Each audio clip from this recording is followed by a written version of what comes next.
네, 우리 시간이 되었는데요.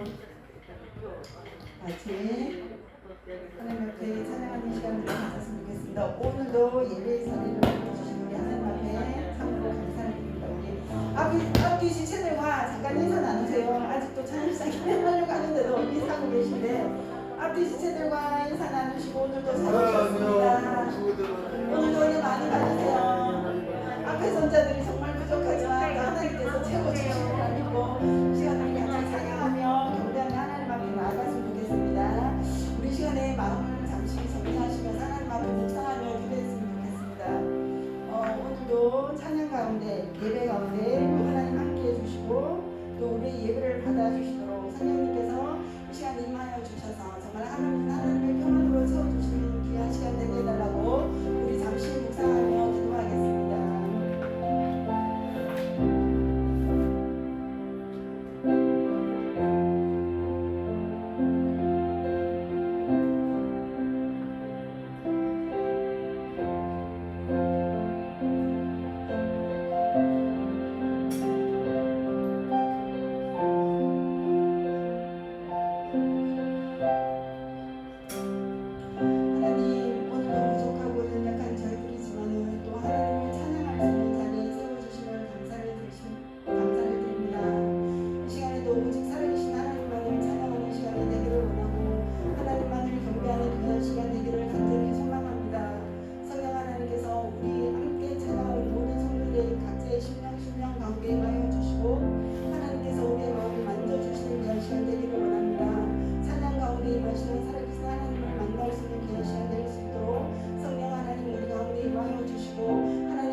주의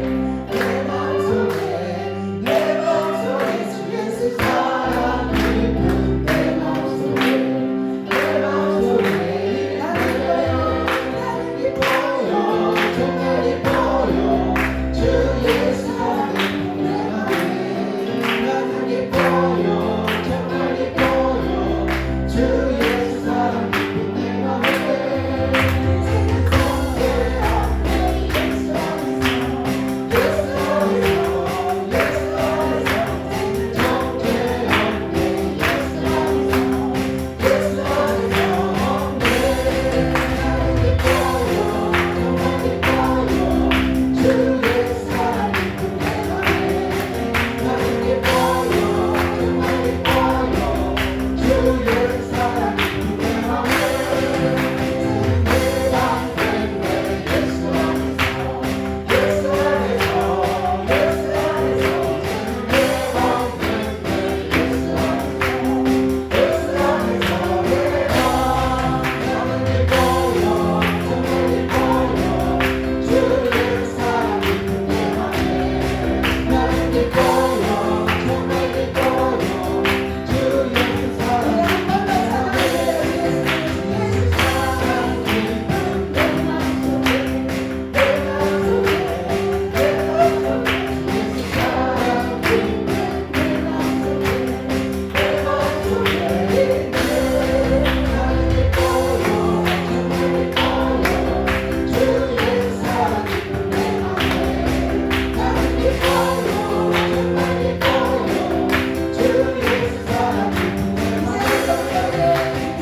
또 넓은 바다로 찬양하라 찬양하라 예수를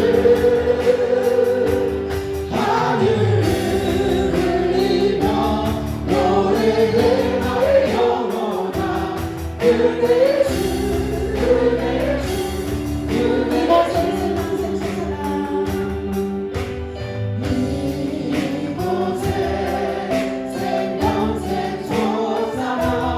눈물 골짜 지나갈 때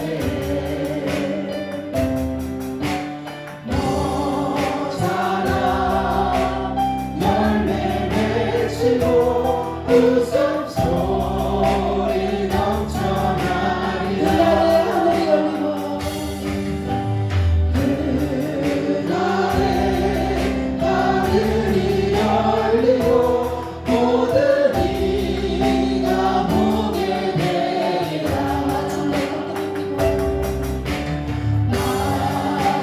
마침내 꽃들이 지고 영광의 주가 오시리라 꽃들도 구름도 바람도 부는 바다도 찬양하라 찬양하라 예수를 하늘을 울리며 노래해 나의 영혼아 그대 주 그대 주 꽃들도 구름도 바람도 넓은 바다도 찬양하라 찬양하라 예수를 하늘을 울리며 노래해 나의 영혼아 그대 주 그대 주 그대 주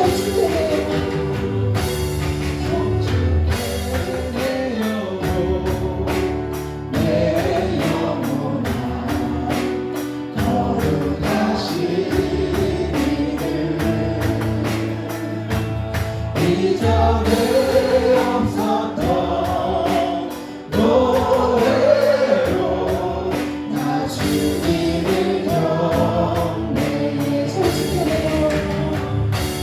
송축해 내 영혼 내 영혼아 거룩하시리를 이전에 없었던 노래로 나 주님을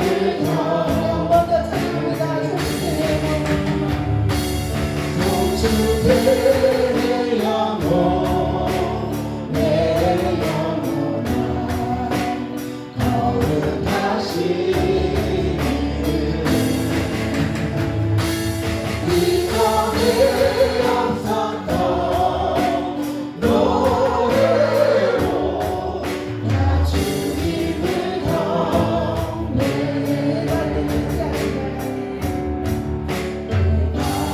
그는 새아침 밝았네 이제 다시 주님 찬양 무슨 일이나 어떤 일이 내게 놓여도 내 마음은 노래해 내 영혼 내 영혼아 거룩하시리를 이전에 없었던 노래로 나 주님을 경배해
주께 내 영혼 내 영혼아 거룩하시기를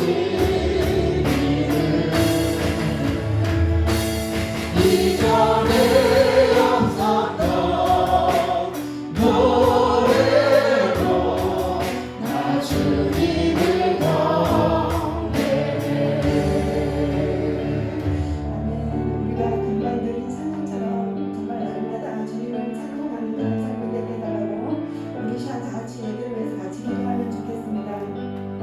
하나님, 우리 앞에 어떤 일들이 펼쳐질지라도 어떤 어려움이 닥칠지라도 우리가 주님께 경배하고 노래할 이유들을 찾게 하시고 날마다 선하신 주님을 찬양하고 경배하는 삶을 살게 해달라고 기도하시고 정말 신실하신 주님만을 바라보게 해달라고 기도하시기 바랍니다. 그리고 오늘의 예배 가운데 정말 성령 하나님께서 임하여 주시고 우리가 주님을 만나는 시간 되게 해달라고 기도하시고 말씀 가운데 기도 가운데 정말 살아계신 하나님을 만날 수 있게 도와주옵소서. 오늘도 말씀 증거하시는 목사님께 성령의 능력을 주시고 영육간의 강건함을 다하여 달라고 시간 우리 드릴 예배를 위해서 같이 동성을 하는 것을 기도합니다. 하나님 감사합니다. 우리의 영혼을 사랑하고 하시고 살아계신 하나님을 통치할 수 있는 하나님 감사드립니다. 하나님 날마다 우리 삶의 가운데 우리를 성령의 그런 것들을 살아가고 각각 말씀을 올려드리고 하나님 주시는 분들께 가운데 날마다 청구하고 있고 만나십니다. 하나님 어떤 일들을 만나기라도 어떤 어려움들을 만나기라도 정말 살아계신 하나님을 경배하는 그런 마음을 가지시고 살아계신 하나님과 교제하는 내 삶을 살아갈 수 있도록 우리 하나님 은혜를 베풀어주시옵소서. 날마다 주님과 모습으로 인자하시는 모습으로 삶을 살아계신 하나님 정말 우리가 주님을 붙잡고 나아가는 삶이 되기를 바랍니다. 주님으로 나의 삶의 소망이 되어주시고 정말 주님의 영광 살아가는 이유가 되어주시고 정말 하나님의 우리를 풀어주시고 정말 하나님의 성령을 약속하고 약한 세상 가운데 정말 예수의 이름으로 우리가 승리하는 삶을 살아갈 수 있도록 우리 하나님의 은혜를 베풀어주시옵소서. 정말 오늘도 우리 신실하신 주님을 바라보기 원합니다. 날마다 그런 모습으로 감사하며 살아가는 하나님을 바라볼 수 있게 하옵소서. 그 주님만을 붙잡고 나아가는 하나님 오늘도 예배를 하나님 앞에 나아가기를 원합니다. 하나님 우리의 마음을 열어주시옵소서. 우리가 주의 이름으로 우리가 찬양하고 인도할때 하나님 우리가 우리를 사랑하게 해주시고 하나님 말씀 가운데 우리가 살아가는 하나님을 만날 수 있도록 하옵소서. 원합니다. 하나님 우리의 귀를 열어주셔서 말씀을 들을 수 있게 하시고 내 마음 가운데 깊은 그런 그런 하나님의 말씀이 되게 도와주셔서 하나님 우리가 그 말씀이 일들이 되는 그런 삶을 살아갈 수 있도록 하나님 도와주시기를 간절히 원합니다. 오늘도 간절히 우리 목사님 오셔서 이 말씀을 선포하시는데 하나님 기도하지 않게 도와주시옵소서. 하나님 공격지 않게 도와주시옵소서. 날마다 우리 하나님 목사님을 건강하여 주셔서 그 상태에서 말씀을 선포하실 때마다 하나님을 위하여 주시고 그 말씀에 힘이 있을 수 있게 도와주셔서 그 말씀대로 우리가 살아낼 수 있도록 하나님을 위하여 기도로 살아갈 수 있도록 하나님 말씀 가운데 우리 위하여 주시옵소서. 하나님 이 시간에 우리가 하나님의 이름을 부르며 같이 기도하며 예배하며 주님을 찬양하기를 원합니다. 하나님 함께하여 주시고 정말 우리가 오늘 기도하는 주님을 주시옵소서. 정말 하나님을 사랑하는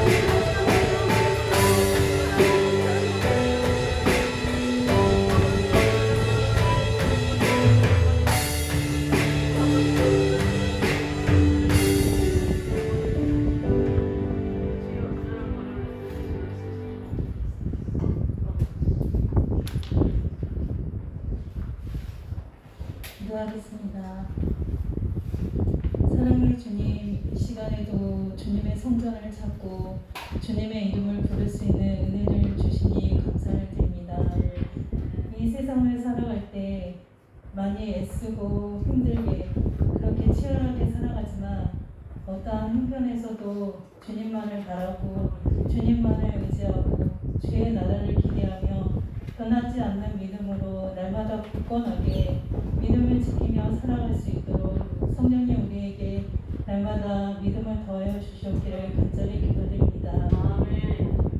우리 안춘정 목사님 이렇게 우리 교회 보내주셨는데 우리 성도님들과 함께 협력하여 주님이 기쁘시게 하는 교회로 잘 이루어갈 수 있도록 말씀 가운데 예배 가운데 회개와 감사가 넘쳐나는 그런 예배로 드려지기를 원하며 더욱더 주님의 뜻을 분별해가는 교회로 세워지기를 원합니다. 이 나라 이 땅을 또한 주님 늘 기억하여 주시옵고 주님의 돌보심과 통치하심으로 우리의 자녀들이 믿음 안에서 바르고 행복하게 살아갈 수 있는 그러한 나라로 성장할 수 있도록 주님께서 늘 보호하시고 인도하여 주시옵소서. 이 시간에도 목사님 말씀 가운데 성령이 함께하여 주심을 믿고 우리의 구원자이신 사랑 많으신 예수님의 이름으로 기도드렸습니다. 아멘.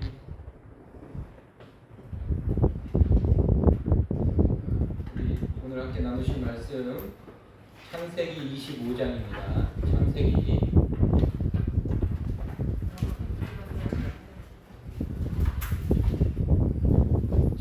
25장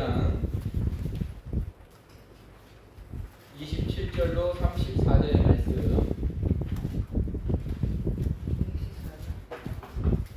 27절로 34절까지 27절로 34절까지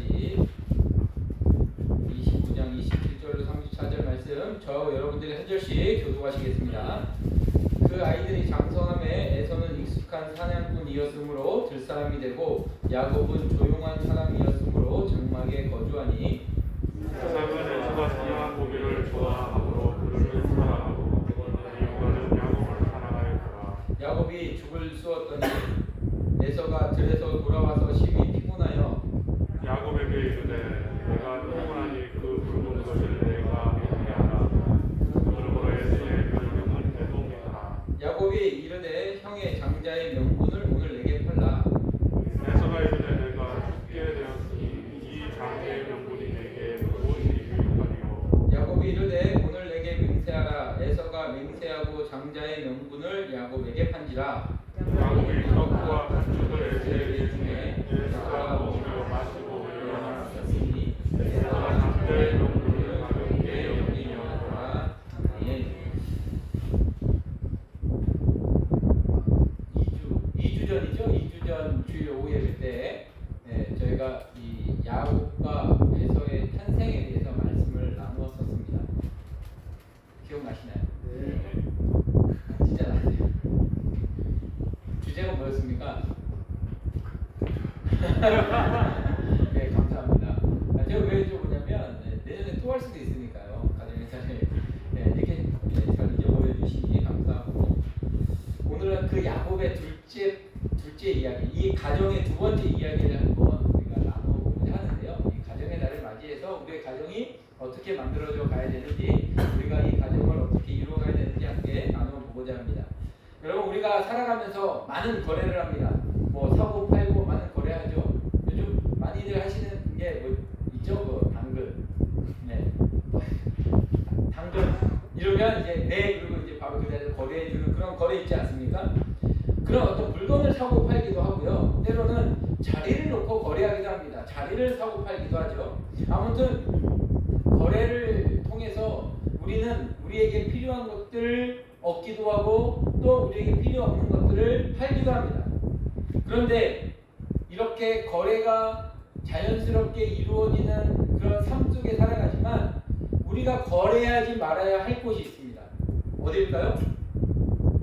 가정입니다. 가정에서는 거래를 해서는 안 된다는 것이죠. 가정은 거래로 이루어지는 것이 아니라 순수하고 사랑으로 유지되어지는 공동체다라는 것이죠. 만약에 부인이 남편에게 당신이 뼈 빠지게 일을 해서 내가 빠지게 일을 해서 한 달에 500씩 벌어다가 갖다 주면 내가 아침 저녁 매일 새로운 반찬에 이렇게 음식을 잘 차려줄 것이고, 그렇지 않으면 아침에는 시리얼, 저녁은 나가서 먹고 들어와, 이렇게 얘기한다면 우리는 그것을 가지고 사랑의 공동체다라고 말하기 어렵다는 것이죠. 전제 조건이 무엇인가가 달려있고 이것을 해주면, 그러면 이렇게 내가 해줄 것이고, 이거는 거래죠. 거래. 가정은 그렇게 거래로 유지되어지는 것이 아니라 순수하고 참된 사랑의 공동체다라는 것을 누구나 다 인정하실 것입니다. 제가 여기서 덧붙여서 미리 하나 더 말씀드리면, 교회도 마찬가지입니다. 교회도 거래하시면 안 됩니다. 교회에서 혹시, 우리 교회는 없는 것 같아요. 제가 예전에 교회들에 있다 보면 교회에서 꼭 개를 하다가 갯돈을 떼먹는 일들이 간혹 발생하거나 사고가 일어나면 큰 싸움이 일어납니다. 그래서 절대 교회에서는 개를 하면 안 된다. 개주는 추방해야 된다. 뭐 이런 이야기들 하는데 어쨌든 교회도 거래하는 곳이 아닙니다, 여러분. 내가 이걸 해주면 당신이 이걸 나한테 해주면 내가 이거 해줄게 이런 것도 안 되고요.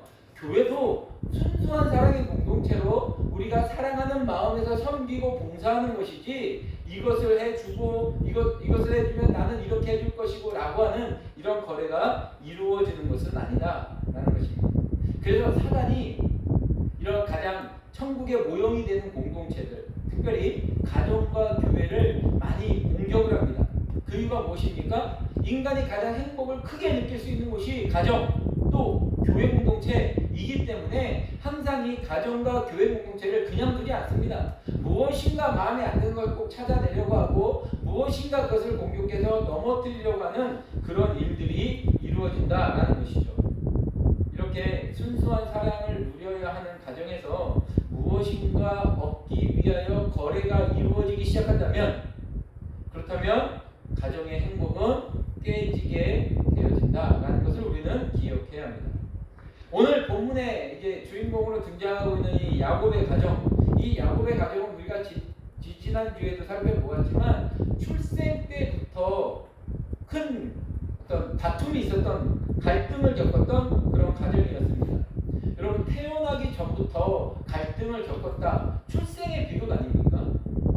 이런 것으로 볼 때 사람에게 죄의 유전자가 심어져 있다. 이것은 굉장히 맞는 말이다. 분명하다라는 것이죠. 다윗이 범죄한 이후에 뭐라고 고백합니까? 내 어머니가 모태에서부터 나를 죄 가운데 잉태하나이다 라고 고백하고 있지 않습니까? 내가 모태에 있을 때부터 죄의 유전자가 나에게 있었고 나는 죄 가운데서 잉태되었다 라고 하는 것이 다윗의 고백. 이것이 바로 우리가 가지고 있는 원죄. 우리는 이 원죄에서 어느 누구도 자유로울 수 없다라는 것을 알 수 있다는 것이죠. 이런 죄 가운데 출생되어졌던 이 가정이 오늘 본문을 보면 야곱이 출생한 이후에 처음 겪는 이제 가족 간의 갈등이 등장을 하고 있습니다. 자, 우리 27절로 28절 말씀을 다시 한번 읽어봅니다. 27절, 28절입니다. 시작. 그 아이들이 장성함에 에서는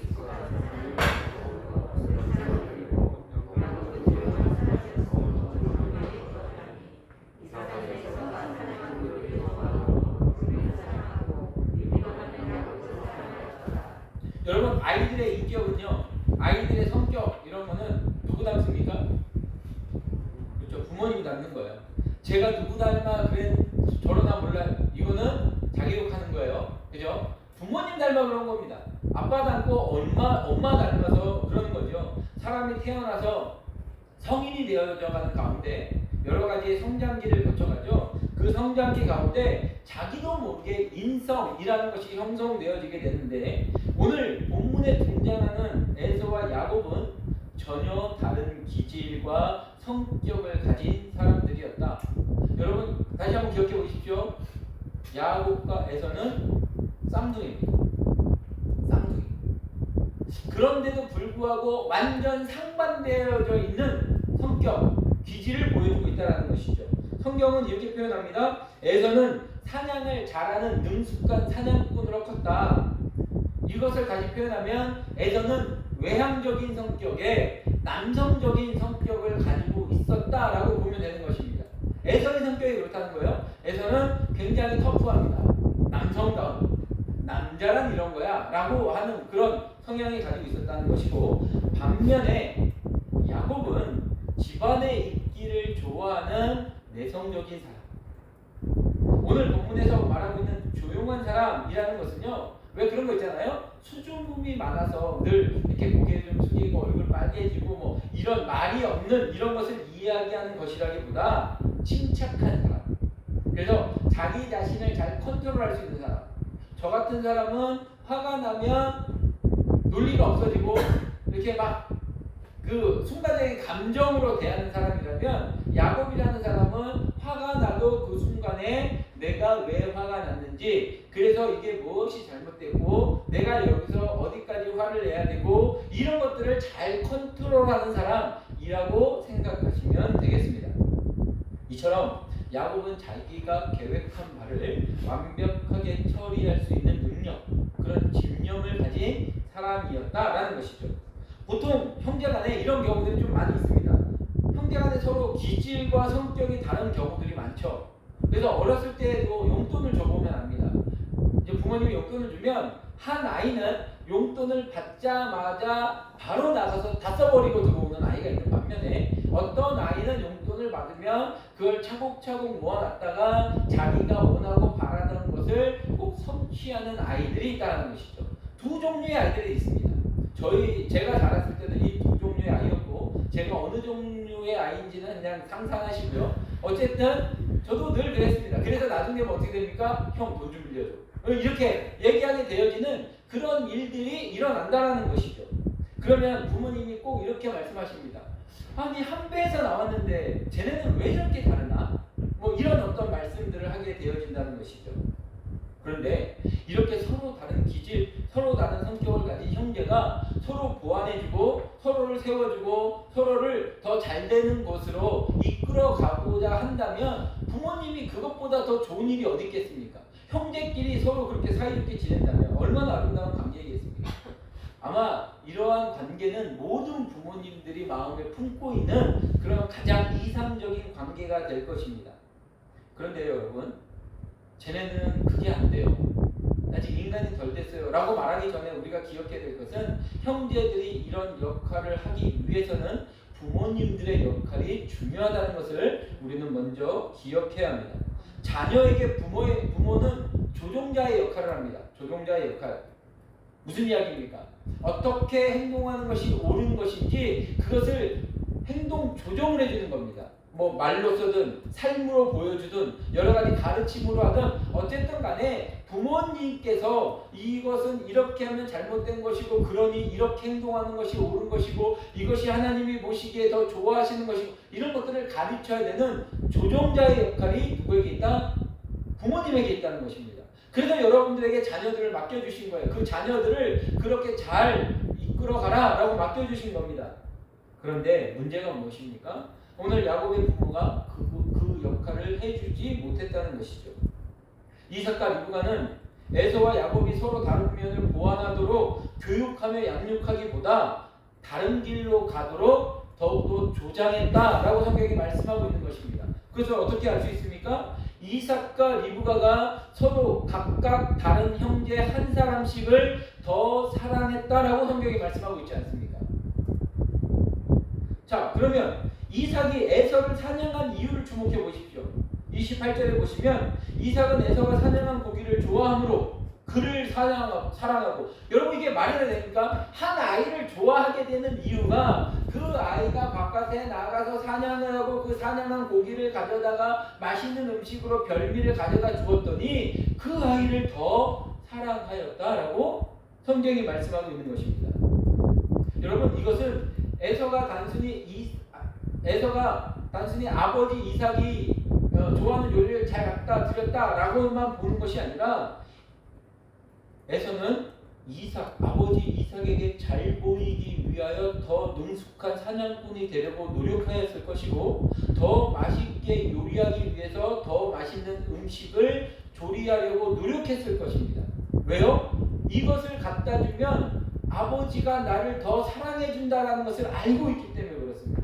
아이들 키워보시면 아시지 않습니까? 아이들에게 야 너 참 잘했다, 야 너 참 착하구나 이렇게 이야기할 때 어떻게 합니까? 그 부분이 강화되어집니다. 그래서 그 부분을 더 열심히 하죠. 처음에는 그냥 청소 뭐 하나 치우는 거 보고 야 너 이거 치워놨더니 참 잘했다, 너 참 마음에 들구나, 너 참 사랑스럽구나 이렇게 얘기하면 그 다음부터 그것만 더 열심히 합니다. 지금 에서가 지금 딱 그런 모습을 보여주고 있다는 것이죠. 아버지의 인정을 받기 위해 사냥에 심취하고 결국에는 그의 직업조차도 사냥꾼으로 살아가는 모습을 볼 수 있다는 것이죠. 에서는 이처럼 이삭의 영향을 많이 받았습니다. 여러분 아버지가 어떤 일을 좋아하고 어떤 일에 박수를 쳐주는가가 자녀들에게 아주 큰 영향력을 미친다는 사실을 우리가 놓쳐서는 안 됩니다. 제가 어렸을 때 학교 다닐 때 싸움을 좋아하고 잘하는 친구가 있었는데 그 친구가 왜 저렇게 싸움을 좋아하나 봤더니 어렸을 적부터 아버지가 바깥에서 싸우고 돌아오면 꼭 먼저 물어보시는 게 이겼어 졌어? 누가 더 많이 때렸어? 그래서 제가요 이러면 잘했어 이렇게 말을 해줬다는 거예요. 그러니까 이 아이는 아버지가 그것을 인정해주고 지지해주니까 싸움하는 걸 즐기는 거죠. 그러니까 그 성향이 그 자라나면서도 계속해서 그 부분이 강화되어지는 것입니다. 장남인에서는 아버지가 좋아하는 사냥에 심취해서 그 일을 계속했고 결국엔 사냥꾼이라는 직업까지 얻었다라고 성경이 말씀하고 있지 않습니까? 여러분, 많은 아이들이 인성이 제대로 성장하지 못하는 이유는요, 부모가 자녀를 조건적으로 사랑해 주기 때문입니다. 아버지에게 인정받고 싶어서 아버지가 좋아하는 것만 하다 보니까, 어머니한테 인정받고 싶어서 어머니가 좋아하는 부분만 하다 보니까 그 부분만 강화되어지고 나머지 전인격적으로 성장하는 것이 불균형적으로 성장하는 모습들을 우리가 보게 되어진다라는 것입니다.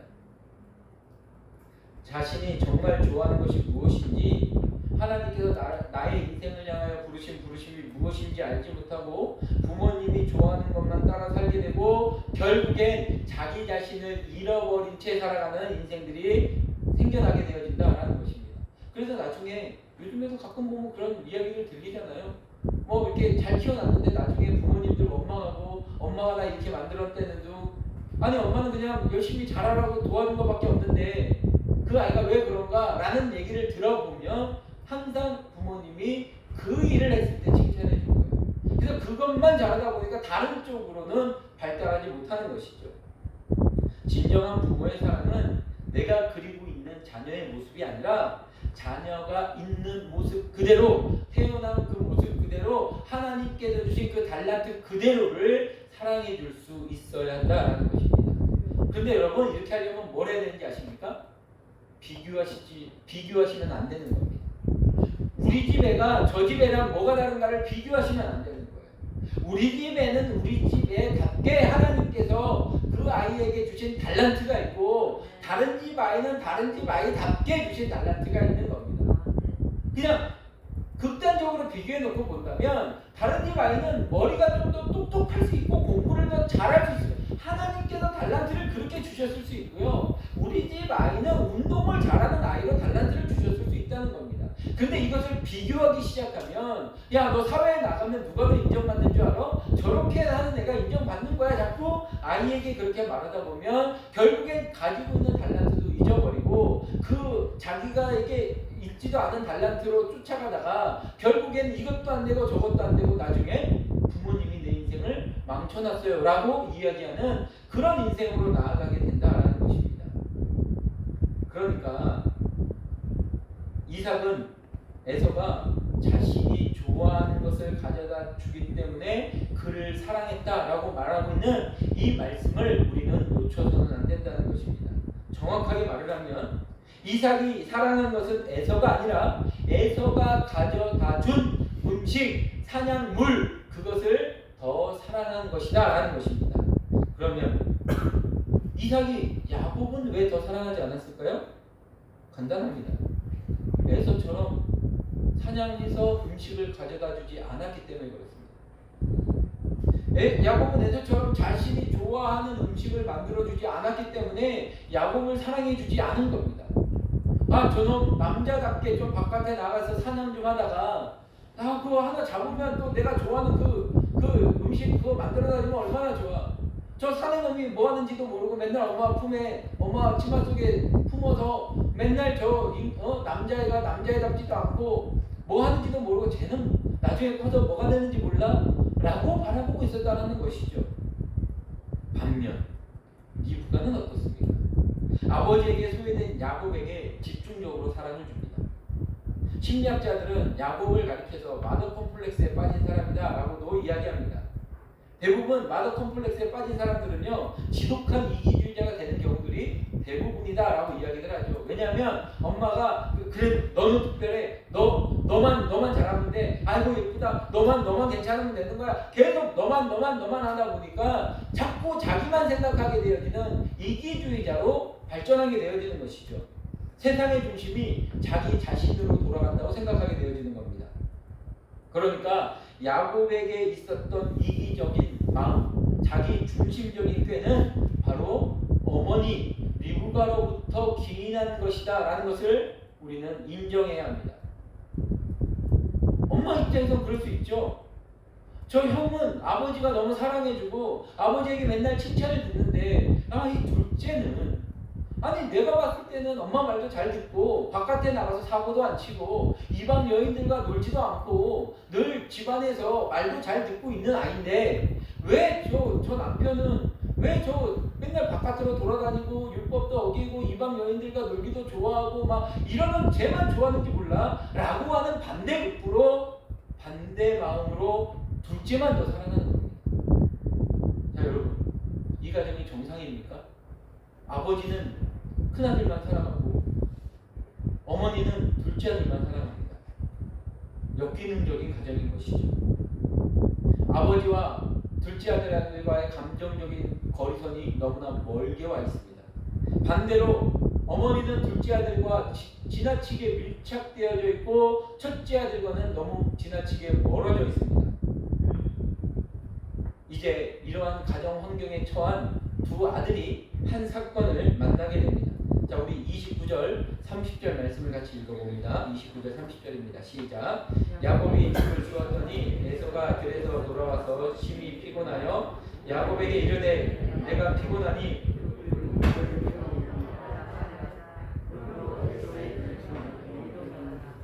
여러분 여기서요 이 붉은 것은 에돔이라는 뜻이에요. 에돔이라는 단어입니다. 그래서 원어를 보면 에돔이 에돔했다 이렇게 표현하거든요.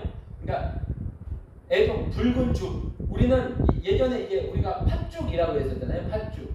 그죠? 예전 성경에는 개역 한글판에는 팥죽이라고 설명되어 있는데 좀 더 원어적으로 표현하기 위해서 여기서 그 붉은 것이라고 표현하는 거예요. 이 당시에 고대 근동 지방에서 끓여 먹던 그런 죽과 같은 그런 것들을 이제 표현하는 것인데 우리나라의 팥죽과 비슷하다라고 하는 의미겠죠.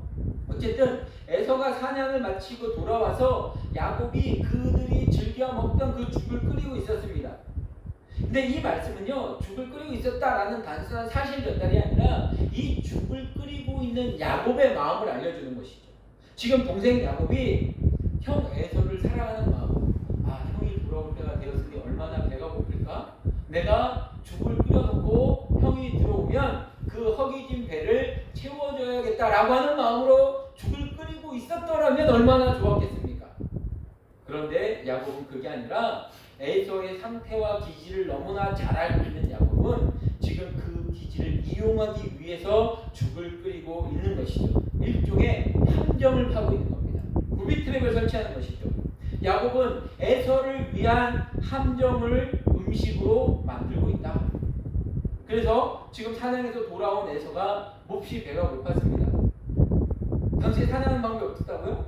지금처럼 이렇게 GPS를 가지고 돌아다니는 것이 아니라 막 이렇게 몇 날 며칠을 산을 이렇게 돌아다니면서 내가 사냥할 그 사냥감을 잘 눈여겨보고 있다가 살금살금 몰래 따라가고 가장 좋고 가장 바람이 가장 적합한 때를 골라서 또 매복하고 조용히 그 뒷걸음질 치고 이러다가 가장 그 사냥물이 가장 마음을 놓고 있을 때 가장 편안한 쉼을 쉬고 있을 때 활을 쏘든 창을 던지든 해서 딱 원샷 원킬로 한 번에 쏘지 않으면 도망가 버리니까 그렇게 한 번의 그 겨냥을 통해서 사냥물을 취득하는 그런 사냥법이었죠.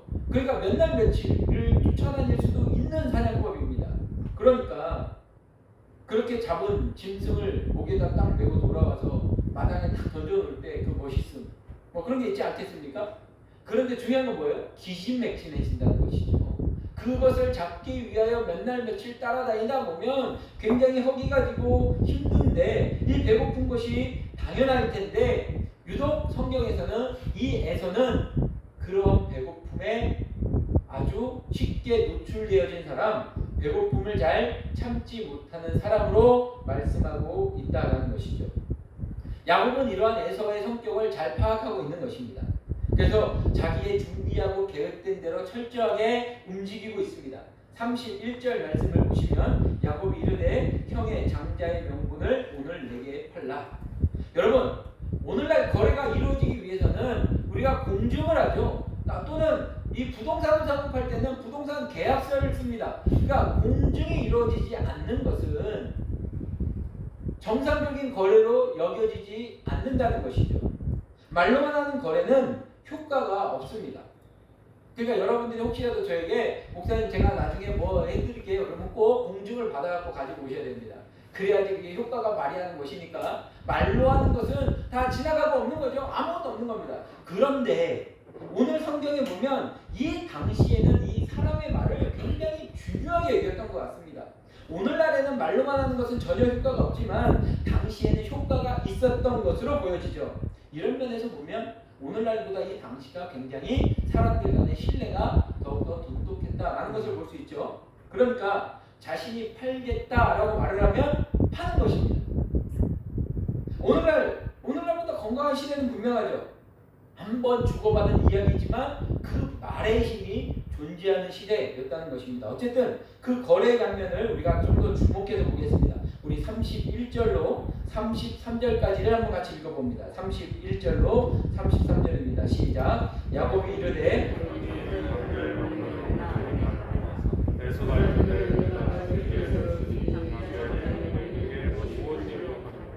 야곱이 이르되 오늘 내게 맹세하라. 에서가 맹세하고 장자의 명분을 야곱에게 판다. 에서는 야곱에게 너무 쉽게 장자의 명분을 넘겼습니다. 형제 간의 거래가 아주 불행한 거래로 이루어지고 있음을 우리는 지금 보고 있는 것입니다. 야곱은 형의 무지함과 약함, 연약함을 이용해서 이득을 취했습니다. 에서는 동생에게 사냥당한 것입니다. 그런데 여러분, 그러면 이 거래에서의 승자는 누구입니까? 형인 에서입니까? 동생인 야곱입니까? 이 거래에는 승자가 없습니다. 이 거래에서는 둘 다 실패자입니다. 먼저 에서의 문제를 우리가 살펴본다면 에서는 장자권을 팥죽 한 그릇과 바꾸는 어리석음을 보이고 있습니다. 다시 표현해 본다면 미래에 주어질 축복을 지금 눈앞에 있는 물질과 바꾸어 버린 것입니다. 미래에 얼마만큼 될지도 모르는 값어치를 지금 당장 눈앞에 보이는 그 죽 한 그릇과 바꾸었다는 것이죠. 에서는 배고픔을 참지 못했습니다. 아마도 에서는 조금 즉흥적인 사람이었던 것으로 보여집니다. 즉각적인 만족을 구하는 사람이죠. 그런데 진정한 성숙은 여러분 그렇지 않습니까? 지금 즐기고 싶어도 뒤로 잠깐 미루면서 우리가 좀 더 갖추었을 때 우리가 좀 더 노력해서 더 좋은 것으로 맛보자 라고 하는 이런 성숙함이 없었다는 것입니다. 당장의 즐거움보다 미래의 축복을 기다리고 인내하는 것이 성숙한 인격의 모습 아니겠습니까? 그런데 에서는 32절에서 내가 죽게 되었으니 이 장자의 명분이 내게 무엇이 유익하리요? 라고 말하고 있습니다. 다시 말하면 지금 내가 배고파 죽을 지경인데 장자권이 내게 무슨 소용이냐? 라고 하는 말입니다. 여러분 이것이 에서의 진심입니다. 진심. 근데 여러분 한번 생각해 보세요. 한 끼 굶는다고 죽습니까? 안 죽죠? 여러분 저도 어렸을 때 부모님한테 뭐 사달라고 했는데 안 사주시면 밥을 굶었습니다. 안 먹어! 이러고 방에 들어가면 이제 제 왜 밥 안 먹는데 뭐 이렇게 부모님께 얘기하잖아요. 뭐 해달라고 했는데 안 해주세요. 그러면 이제 아버지가 뭐 해주지 그래 뭐 이렇게 얘기하면 한두 번 해주셨습니다. 근데 이게 한두 번 이게 먹히네 라는 생각이 들면 이게 종종 사용되어지게 된다는 거죠. 종종 사용하다 보면 어떻게 됩니까? 나중에 나 안 먹어 이러고 들어가면 먹지 마, 네 손해지. 밥 치워 이래버리면 누가 손해요? 저만 손해입니다. 그죠? 근데 여러분 어쨌든 한 끼 굶는다고 안 죽습니다. 그냥 한두 번은 그냥 안타까움에 해줄 수 있지만 알아요. 다 한 끼 굶는다고 안 죽는다는 걸 다 압니다. 혹은 며칠 동안 음식 안 먹어도 안 죽습니다. 그런데 에서는 배가 고프니까 이성적으로 생각하지 못하는 상태로 변했다는 것이죠. 여기서 죽을 것 같다라고 말하는 에서의 모습에서 에서의 어떤 음식에 대한 중독 증상 같은 것들을 발견할 수 있죠. 여러분 일종의 중독 증상이 나타났다 할 때 그 특징이 뭐예요? 그것은 금단 증상입니다. 그러니까 무엇인가 끊겨졌을 때 불안하고 초조해하고 힘이 빠지는 그런 어떤 죽을 것 같은 압박감을 느끼는 것, 그런 것들을 금단 증상이라고 부르지 않습니까? 지금 에서가 일종의 음식의 금단 증상과 같은 비슷한 현상을 보여주고 있는 것이죠. 음식이라는 것은요, 우리의 육체적인 생명을 유지하는 것만으로 주어진 것은 아닙니다. 여러분, 음식은 하나님께서 우리들에게 주신 선물로서 관계와 교제를 위한 선물의 의미도 있음을 여러분 꼭 기억하시기 바랍니다. 하나님께서 인간에게 가장 먼저 주신 선물이 뭐냐면요, 다 먹어라라고 말씀하시는 음식입니다. 먹게 해주셨다. 선물이죠, 선물. 그런데 인간이 타락하게 된 이유도 이 음식 때문입니다. 하나님이 주신 선물을 잘못 사용하니까 타락하게 된 것이죠. 영어로 컴패니언이라고 하는 단어가 있습니다. 이 컴패니언이라는 단어는요, 동반자. 당신은 나의 동반자. 뭐 그런 동반자. 그 동반자라는 뜻인데요. 이 컴패니언이라는 단어가 가지고 있는 어원의 뜻은요, 함께 빵을 먹는 사람이라는 뜻입니다. 그러니까 동반자라는 그 어원의 뜻은 함께 빵을 먹는 사람. 그러니까 음식을 통해서 교제를 이루는 것을 동반자다라고 말씀하고 있는 것이죠. 우리가 주일날 예배, 2부 예배를 끝나고 음식을 나누는 것은 단순히 우리의 배를 채우기 위함으로 끝나는 것이 아니라 우리의 교제를 통하여 우리 인생의 동반자가 당신입니다 라고 하는 의미에서 음식을 나눈다라고 생각하면 된다라는 것이죠. 그런데 야곱은 이렇게 거룩한 뜻을 담고 있는 음식을 다른 마음으로 형에게 거래를 걸고 있습니다. 또 에서는 음식이 주는 신성한 영적인 의미를 알지 못하고 오직 자기의 굶주린 배만 채우려고 합니다. 굶주린 배만 채우려고 하는 것은 동물들도 합니다. 동물들이 하는 것이죠. 자, 우리 34절 말씀을 같이 읽습니다. 34절입니다. 시작. 야곱이 떡과 팥죽을 에서가 먹고 에서가 잠자의 명분을 가볍게 에서가 얼마나 생각이 없는 사람인지 표현하고 있죠. 지금 당장 고픈 배만 채울 수 있다면 미래에 어떤 일이 벌어지더라도 좋습니다 라는 것이죠. 중독에 빠진 에서의 모습입니다. 에서가 하나님께서 주신 이 장자권이 미래에 주어질 아주 큰 축복이라는 사실을 알았더라면 그 조그마한 죽 한 그릇에 장자권을 팔았겠습니까? 아마 엄청난 축복의 도구를 잃어버리려고 하지 않았을 것입니다.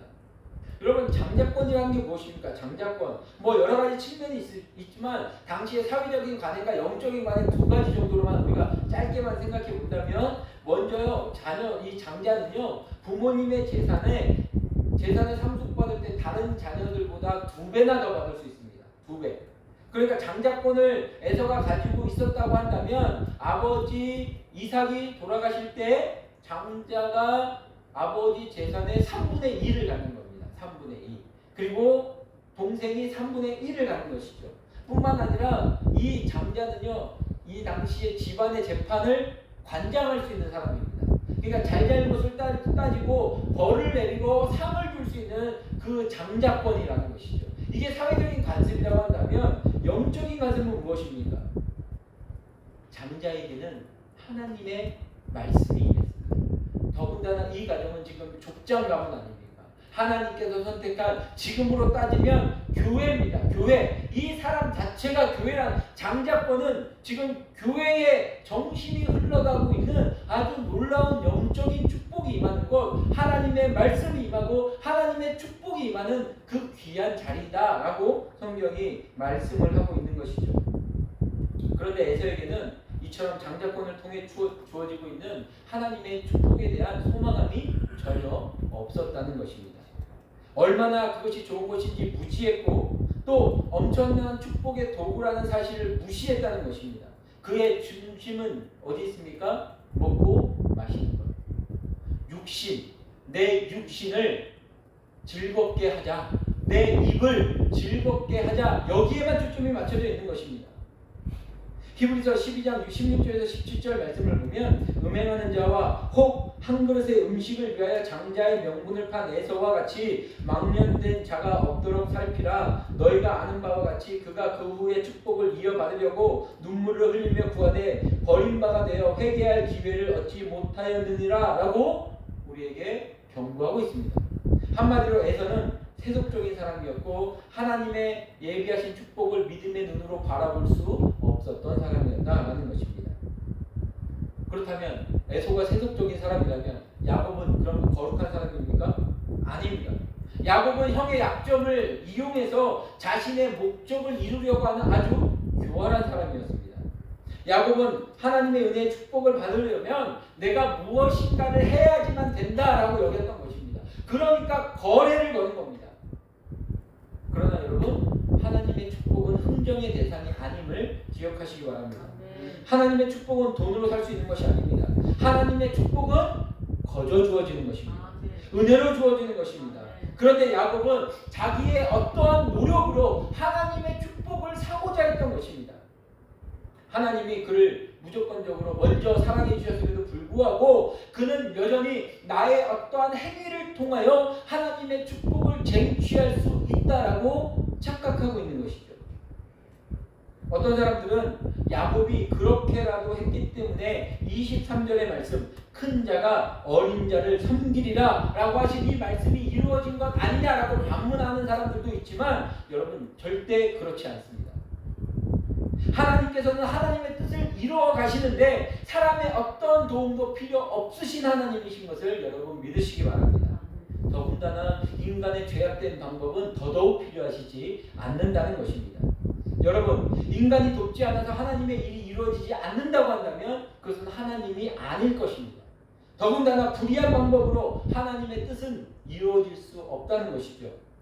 하나님의 뜻이 야곱의 잘못된 방법을 이루어지게 한 것이 절대 아니라는 것입니다. 같은 시각에서 여러분 생각해 본다면 가룟 유다가 예수님을 배반하고 팔았기 때문에 그러면 우리의 구원이 완성된 것입니까? 여러분, 이렇게 말하는 이단들이 있다는 것이에요. 가룟 유다가 팔지 않았으면 예수님이 십자가 달려 돌아가시지 않지 않았겠느냐? 그런데 가룟 유다가 팔았으니 십자가 달려 돌아가셔서 구원이 완성되었으니 가룟 유다는 선한 사람, 하나님의 일에 쓰임받은 사람 아니냐라고 말하는 이런 말도 안 되는 사람들이 있다는 것입니다. 가룟 유다의 죄는 가룟 유다의 죄이고 야곱의 죄는 야곱의 죄입니다. 하나님의 뜻은 그 죄 가운데 역사하신 것이 아니라 하나님의 계획하심 따라 하나님의 전적인 권리에 따라 이루어지는 축복임을 우리는 기억해야 한다라는 것이죠. 야곱에게는 아직 하나님이 주시는 지혜와 믿음이 없었습니다. 오직 자기가 원하는 것을 어떻게든 얻으려고 하는 자신의 깨와 속임수를 통해 이루려고 하는 그런 교활한 모습만 갖추고 있었다는 것이죠. 에서는 무지함으로 고난을 겪고 야곱은 이 교활함 때문에 고난을 겪습니다. 여러분, 남의 것을 옳지 않은 방법으로 빼앗고서 결코 행복해질 수 없습니다. 남의 것을 올바르지 않은 방법으로 빼앗아 부자가 될 수 있느냐라고 물어보신다면 그럴 수 있습니다. 이 세상에선 남의 것을 빼앗아서 부자가 되는 사람들이 실제로 존재합니다. 그렇다고 해서 행복하느냐라고 물어본다면 그렇지 않다라고 성경이 말씀을 하고 있는 것입니다. 하나님께서 주시는 행복은 언제나 하나님의 그 때를 맞춰서 기다리고 인내하고 그리고 사랑과 감사와 용서를 통해서만 얻을 수 있는 것임을 우리는 기억해야 한다는 것이죠. 오늘 본문이 시작될 때 야곱은 무엇이 있었습니까? 죽이 있었습니다. 에서는 무엇이 있었습니까? 장자권이 있었습니다. 그런데 이 형제간의 불행한 거래를 통하여 이 스토리가 끝난 후에는 에서가 죽을 갖게 되어지고 야곱은 장자권을 가지게 되었습니다. 그러면 둘 다 행복하게 살았더라로 끝나게 되어집니까? 아니지 않습니까? 둘 다 험난한 인생으로 내어 쫓겨가는 그런 인생을 우리는 바라보게 되어집니다. 오늘날 하나님을 믿는다는 성도님들의 모습들 가운데 하나님이 주시는 영적인 그 축복을 벗어버리고 물질적인 축복에만 집착하며 하나님, 내가 이만큼 헌금했으니 나에게 이만큼 쏟아 부어 주셔야 되는 거 아닙니까? 라고 말하는 사람들, 적어도 내가 다른 사람보다 이렇게 더 헌신하고 봉사했으니 나에게는 적어도 이 정도는 더 축복해 주셔야 되는 거 아닙니까? 라고 축복을 거래하고 흥정하려고 하는 그런 어리석은 사람들의 모습이 존재하고 있다는 것이 우리를 안타깝게 한다는 것입니다. 사랑하는 성도 여러분, 우리는 에서처럼 소중한 것을 잃어버리는 거래는 하지 않으시기를 바랍니다. 순간의 욕심을 충족시키기 위하여 영원한 축복을 잃어버리는 어리석음을 버리시기 바랍니다.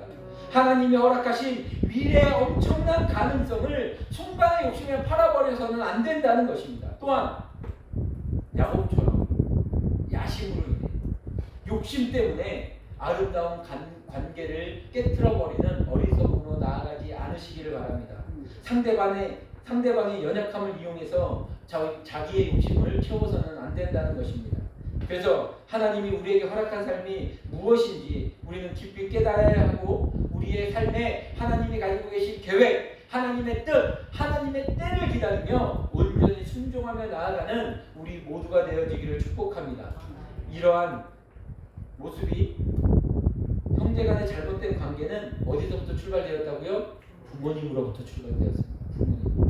부모님의 잘못된 사랑, 부모님의 비뚤어진 자녀 교육관, 그것으로 시작되어졌습니다. 다시 말하면 이삭과 리브가의 편애가 형제간의 갈등을 만들어낸 결과였음을 우리는 기억해야 합니다. 이삭과 리브가는 자녀들을 양육할 때 하나님의 말씀으로 양육해야 했습니다. 큰 자가 어린 자를 섬기리라. 하나님께서 주신 말씀이다. 너희들, 이 말씀의 의미를 우리도 정확하게는 알 수 없지만 여기에는 분명히 하나님의 뜻이 있을 것이고 하나님의 때에 하나님께서 이 뜻을 이루어 가실 것이다. 그러니 너는 더 겸손하고 너는 더 사랑하고 섬겨야 할 것이다 라고 가르쳤어야 됩니다. 그런데 큰 자가 어린 자를 섬기리라, 이 말씀을 가르치지 않은 결과가 두 형제를 적으로 만들어버리는 그런 엄청난 비극을 몰고 오게 되어졌다라는 것입니다. 사랑하는 여러분, 우리의 자녀들은 어떻게 양육하고 계십니까? 우리의 가정에 주신 하나님의 말씀이 있지 않겠습니까? 우리의 가정을 향하여 하나님께서 가지고 계신 그 놀라운 계획이 있지 않겠습니까? 우리는 그 하나님의 말씀을 놓쳐서는 안 됩니다. 자녀들에게 말씀을 가르쳐야 하고 하나님을 올바로 섬기는 방법을 가르쳐야 하는 것이 우리 부모의 역할임을 우리는 기억해야 합니다. 이제 우리의 자녀들을 더욱더 건강하게 사랑하고 주님의 사랑으로 사랑해주며 하나님의 말씀을 가르쳐 자녀들이 건강한 가정 안에서 참된 행복을 누리도록 가정 안에서 작은 천국을 이루어가는 우리 사랑하는 모든 성도님들의 가정이 되어주시기를 축복합니다. 오늘 이 자리에 참석하신 우리의 모든 성도님들의 가정이, 아니 우리의 인생이 그렇게 하나님의 말씀에 순종하고 하나님의 말씀의 때를 기다리며 하나님께서 약속 주시라고 약속하신 그 놀라운 축복을 날마다 누리며 그 축복으로 인하여 우리 주변에 있는 모든 사람들에게도 하나님의 사랑을 전하며 나아가는 우리 사랑하는 모든 성도님들, 우리 모든 가정들 되어주시기를 우리 주님의 이름으로 축복합니다. 우리 시간에 나같이 한번 찬양하며 나아가기 원합니다. 우리 보소서 주님, 나의 마음을 선한 것 하나 없습니다. 그러나 내 모든 것 주께 드립니다. 사랑으로 안으시고 날 새롭게 하소서. 오늘 말씀을 기억하시고 하나님, 내가 이전에는 그렇게 살지 못했지만 이제는 주님의 마음으로 주님의 말씀대로 살기 원합니다 라는 마음으로 이 찬양하며 주님 앞에 나아갑니다. 보소서 주님, 나의 마음을 보소서 주님, 나의 마음을 선한 것 하나 없습니다. 선한 것 하나 없습니다. 그러나 내 모든 것 주께 드립니다.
내 아버지 주님 마음 내게 주소서. 나를 향하신 주님의 뜻이 이루어지도록 주님 마음 내게 주소서. 다시 한번 믿음으로 고백합니다. 주님 마음 내게 주소서. 주님 마음 내게 주소서. 내 아버지 주님 마음 내게 주소서. 나를 향하신 주님의 뜻이 이루어지도록 주님 마음 내게 주소서. 우리 시간 다 같이 한번 말씀을 기억하고 우리 기도하면서 나아가기 원합니다. 여러분, 지금 우리가 자녀들을 양육을 어떻게 해가고 있습니까? 아니, 우리의 삶은 또 어떻게 살아가고 있습니까? 하나님께서 우리에게 주신 약속의 말씀대로 살아가고 있습니까? 아니면 내 욕심, 내 계획에 따라서 내가 얻고자 하는 것을 내가 머리를 굴려가며 얻고자 노력하고 살아가고 있습니까? 오늘 이 시간 다시 한번 우리의 삶을 주님 앞에 내어드리기 원합니다. 하나님, 주님의 마음을 우리에게 허락하시고 주님의 말씀대로 순종하며 살아가는 인생 되어주게 하여 주시옵소서. 큰 자가 어린 자를 섬기리라, 이 말씀을 가르쳐주지 않은 이 가정이, 이 족장 가문이 한탄나는 것을 우리가 보았습니다. 하나님, 우리의 가정은 말씀이 넘치고 하나님의 사랑으로 서로 사랑해주는 가정 되어주게 하여 주시옵소서. 말씀으로 자녀들을 양육하는 가정 되어주게 하여 주시옵소서. 우리의 인생이 말씀에 붙들려 살아가는 인생 되어주게 하여 주시옵소서. 우리 이러한 기도 제목으로 주님 앞에 나같이 한번 기도하며 나갑니다. 나같이 기도하시겠습니다. 은혜가 풍성하신 하나님, 오늘도 우리의 가정을 주님 앞에 올려드립니다. 아버지 하나님, 이 야곱의 가정에서 우리의 부족한 가정의 모습을 바라보게 되어집니다. 하나님, 우리가 자녀를 사랑한다고 말했지만 우리가 조건적으로 우리의 자녀를 사랑하고 우리가 원하는 것들을 해주면 우리의 자녀를 사랑하고 우리가 원하는 것을 해주면 우리의 자녀를 축복하며 우리의 마음대로 되어지지 않으면 우리의 자녀를 저주하고 우리의 자녀를 마땅치 않게 생각했던 우리의 그 어리석은 모습을 주님 앞에 내어놓습니다. 아버지 하나님, 우리 자신을 위하여 살아가는 그 사랑이 아니라 아버지 하나님께서 만들어주신 그 모습 그대로, 하나님의 계획하신 그 모습 그대로 우리들의 자녀를 사랑하고 우리들의 인생을 사랑하는 하나님의 백성을 되어줄 수 있도록 은혜를 구하여 주시옵소서. 아버지 하나님, 큰 자가 어린 자를 섬기리라, 주님께서 주신 이 약속의 말씀, 이 약속의 말씀을 가르치지 않았던 그 결과가 너무나 참혹한 결과였음을 우리의 눈으로 바라보게 되어집니다. 아버지 하나님, 이 가정에 아버지 하나님께서 다시 회복해 하는 놀라운 은혜를 하여 주시옵소서. 하나님, 우리 가정 속에 깨어진 관계가 없게 하여 주시고 무조건적인 사랑으로 우리가 관계가 없게 하여 주시옵소서. 아버지 하나님, 바라보고 나오니 오늘 우리 주님께서 아버지 하나님, 더욱더 우리를 더욱더 사랑하시는 예수 그리스도의 사랑으로 우리의 자녀들을 사랑하고 우리의 자녀들을 말씀으로 양육하고 우리의 가정을 위하여 사랑하는 나아가는 하나님의 말씀 가운데 거하며 하나님의 말씀대로 살아가는 우리의 가정을 깨어질 수 있도록 은혜를 구하여 주시옵소서. 오 주님, 우리가 영원한 축복을 잃어버리는 어리석은 삶으로 나아가지 아니하게 도와주시고 하나님, 우리 하나님께서 주시마 약속하신 그 축복을 향하여 하나님께서 주시는 때를 기다리며 말씀에 순종하며 살아가는 우리 사랑하는 주의 백성을 되어주게 도와주시고 우리의 주의 가정을 이루어질 수 있도록 은혜를 도와여 주시옵소서. 이번 한 주간도 그렇게 주님의 뜻이 이루어지는 우리를 향하신, 우리의 가정을 향하신, 우리의 삶을 향하신, 우리의 자녀를 향하신 그 주님의 뜻이 이루어지는 하나님 복된 한 주 되어줄 수 있도록 은혜 내려 주시옵소서. 이 모든 말씀 살리신 예수